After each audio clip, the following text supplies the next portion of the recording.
Buongiorno. Bonjour à tous et bienvenue dans ce Dr Love. Aujourd'hui on va parler de l'homosexualité, de la bisexualité, de l'hétérosexualité. Bref, on va parler du putain de sujet que j'osais pas traiter. Parce que faut avouer que c'est assez délicat de parler de ça. C'est parti. On commence avec Baptiste qui me demande si la façon dont on en parle est si importante. Parce que lui est gay, il dit le mot PD sans problème et ça dérange certaines personnes. Alors Baptiste, effectivement comme tu le dis, ça n'est qu'un mot et en tant que tel il ne vaut rien. Le seul problème c'est que le mot PD est assimilé à une image négative et rabaissante des homosexuels. Donc en soi bien sûr que tu peux parler comme t'en as envie. Moi-même j'avoue pour déconner je dis souvent gros PD. Mais c'est vrai qu'en faisant ça, on participe à l'homophobie ordinaire. Et bon, si on essayait de trouver un autre mot pour rigoler, ce serait tout aussi bien. Laure me demande si être attiré par les deux sexes, ça signifie forcément être bi. Oui Laure, c'est exactement la définition. Quand tu es attiré par les deux sexes, le terme pour définir ça, c'est bien bisexualité. On me demande si la bisexualité n'est pas plutôt devenue un genre de mode. Alors non, c'est pas que c'est une mode, ni que c'est devenu hype. Je pense surtout que depuis quelques décennies, les mentalités évoluent. Et que les personnes qui éventuellement pouvaient être aussi attirées par le même sexe qu'elles, en plus du sexe opposé, ne se sentent plus obligées de taire ces attirances. Ça donne donc beaucoup plus de personnes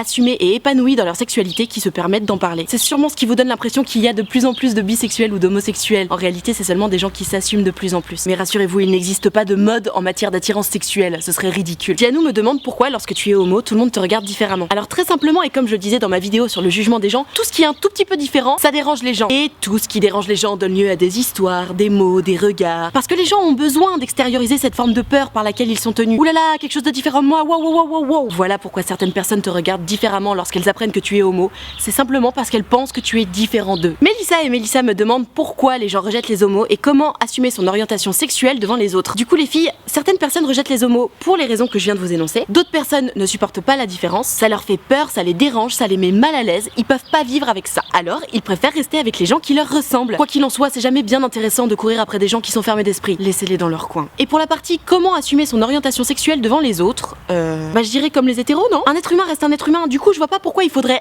assumer d'aimer telle ou telle personne. Et si tu as le malheur de te retrouver face à une personne qui n'est pas capable de comprendre ça, laisse-la dans son malheur et sa pauvreté d'esprit à elle. On n'a pas le temps de perdre du temps avec les abrutis. Du coup, Cyril me demande malgré tout pourquoi c'est important pour un homo de faire son coming out alors que les hétéros n'en font pas. Très simplement Cyril, c'est parce que même si les mentalités sont en train d'évoluer, il reste toujours cette espèce de notion ancestrale de normalité. Et la normalité dans l'esprit de la société, c'est un homme et une femme. Mais nos mentalités ont tendance à évoluer et cette notion ancestrale de normalité est en train de s'estomper. Et c'est une bonne nouvelle. Malgré tout, comme les mentalités ne sont pas toutes évoluées de la même façon, certaines personnes ont un peu plus de mal à accepter l'homosexualité ou la bisexualité de leurs proches. Parce qu'ils la comprennent pas, parce que ça leur fait peur. D'où l'importance de faire son coming out ou en d'autres mots de prendre le temps de mettre les formes pour annoncer cette petite originalité à son entourage. Tu t'en doutes, en étant hétéro, tu risques déjà moins de te prendre une remarque un peu bizarre par tes grands-parents. Voilà. Je pense, Louise, que les gens qui trouvent l'homosexualité et la bisexualité anormales sont soit des gens très vieux qui n'ont plus la capacité d'esprit de pouvoir évoluer avec leur temps, soit des gens qui ont peur et qui refusent d'accepter que l'amour puisse exister au-delà des sexes, soit des gens cons qui ont besoin d'appartenir à une communauté de connards bornés. Ou les trois en même temps, ça fonctionne. Quoi qu'il en soit, je pense qu'il s'agit de personnes qui feraient bien de se souvenir que l'homosexualité, la bisexualité et l'hétérosexualité, ce n'est qu'une histoire d'amour, d'attirance physique et sexuelle. Donc quand même en soi que des trucs plutôt méga cool. Et que d'alimenter des sentiments négatifs autour de l'amour, de l'attirance physique et des relations sexuelles, c'est hyper malsain en fait. Donc je pense, Louise, que ces gens-là sont des gros cons coincés du cul et frustrés de surcroît. Donc tu t'en doutes, Marie, je ne pense vraiment pas qu'être homosexuel ou bisexuel soit contre nature. Puisqu'encore une fois, il ne s'agit que d'amour et d'attirance et de sexe. T'es contre nature d'aimer, d'être aimé par quelqu'un ou de faire l'amour ? Je ne crois pas. Non. Donc tu as ta réponse. Lorraine me demande si on choisit son orientation sexuelle, parce qu'après tout, être bi, est-ce que c'est pas seulement pour tout tester ? Je pense, Lorraine, qu'être attirée par quelqu'un, ça tombe un peu du ciel, en réalité. Tu choisis, toi, de tomber amoureuse de telle ou telle personne ? Bah là, c'est pareil. Que tu tombes amoureuse d'une personne du même sexe que toi ou du sexe opposé, si c'est vraiment de l'amour, c'est clairement pas voulu. Ça peut pas être voulu. Donc les bisexuels ne sont pas des curieux, mais seulement des personnes qui, sous le coup de leur goût, peuvent tomber amoureuses d'une personne du même sexe ou du sexe opposé sans vraiment de différence. Par contre, il existe évidemment des gens qui ont déjà fait l'amour avec une personne du sexe par lequel elles ne sont pas attirées seulement par curiosité. Et ces personnes sont pas forcément bi. Et grand bien leur face, y a aucun problème à être curieux. Et encore moins de problème à s'amuser un peu. Tant qu'on se protège et qu'on met des capotes, putain. Mais les gens qu'on appelle bisexuels, ce sont des gens qui sont vraiment attirés par les deux sexes. Pas juste des curieux qui ont envie de s'amuser. Ça va un peu au-delà de ça. Lison me demande comment savoir l'orientation sexuelle de l'autre sans éveiller les soupçons. Alors Lison, moi j'ai plutôt envie de te poser la question, pourquoi avoir peur d'éveiller les soupçons ? Des soupçons sur quoi d'ailleurs ? Sur ta sexualité ? Non, je ne suis pas d'accord avec cette question. Mais je vais y répondre quand même parce que je sais qu'au collège et au lycée c'est difficile d'assumer son orientation sexuelle avec toute la tripotée de mentalité immature et peu évoluée qu'on peut y trouver. Et que se protéger des abrutis à ces âges-là, c'est vraiment important. Lison, si tu es attiré par une personne du même sexe que toi et que tu ne veux pas le lui dire la première, ça va être un peu compliqué. Surtout que si la personne en face de toi est dans le même cas que toi, elle a sûrement aussi peur que que toi. Donc je pense que le mieux à faire, c'est de devenir suffisamment proche d'elle pour pouvoir lui avouer sereinement que tu es attiré par les filles. Et à partir du moment où tu ne porteras plus ce poids, les choses se feront ou ne se feront pas, mais au moins ce sera naturel. Lisa me dit que sa meilleure amie est lesbienne et elle me demande si ça peut influencer quelque chose sur elle ou pas. Alors ne t'en fais pas Lisa, l'homosexualité n'est ni un virus ni une maladie, ça ne se transmet pas. La réaction la plus forte que ça pourra provoquer chez toi, c'est un questionnement intérieur un peu plus poussé sur la question et sur ton cas, mais rien de plus. Si tu n'es pas attiré par les personnes du même sexe que toi, les attirances sexuelles de ta meilleure amie n'y changeront rien. De la même façon que si tu as horreur des choux de Bruxelles, c'est pas ta meilleure amie qui te les fera aimer. Salomé me demande comment faire si on est attiré par une fille qui est attirée par les garçons. La même chose que quand tu aimes quelqu'un qui n'est pas attiré par toi, tu laisses tomber. Aurélie me demande si je pense qu'on puisse être amoureux d'une femme et d'un homme en même temps. De la même façon que je pense qu'on puisse être amoureux de deux hommes ou de deux femmes en même temps, Aurélie, je pense effectivement qu'on puisse être amoureux d'une femme et d'un homme en même temps. Et du coup, Zineb me demande comment faire dans ce cas. Et exactement de la même façon que quand tu aimes deux hommes ou deux femmes en même temps,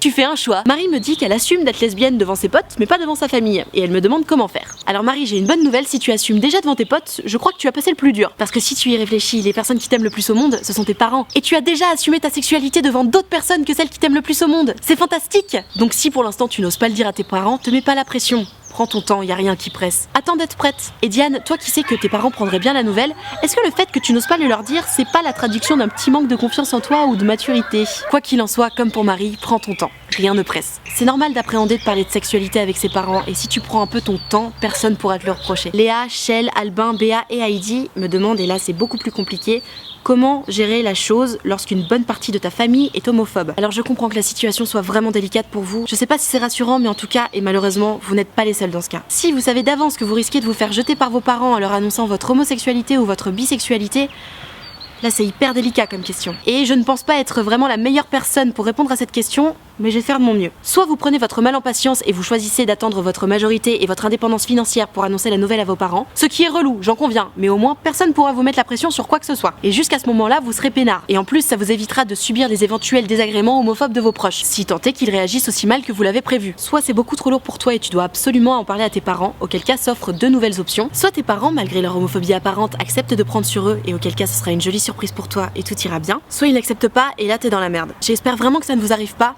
mais si vous vous retrouvez dans ce cas-là, il faut se faire aider. Il existe beaucoup de centres de soutien et autres aides, et c'est à ce moment-là qu'il faut s'adresser à des adultes, à vos profs, à l'infirmière de votre lycée, aux parents de vos amis, mais par pitié, adressez-vous à des adultes responsables. Il faut pas rester seul. Et là, c'est un sujet tellement délicat que je peux pas me permettre de vous conseiller quoi que ce soit d'autre. Je vous laisse seul juge de vos destins, suivez votre cœur et surtout suivez vos intuitions. Sur cette bonne parole, c'est la fin de ce Dr Love. J'espère qu'il vous aura plu. Si oui, n'hésitez pas à mettre un pouce bleu. Vous pouvez vous abonner à ma chaîne, vous pouvez même me suivre sur les réseaux sociaux, ça me fera trop plaisir.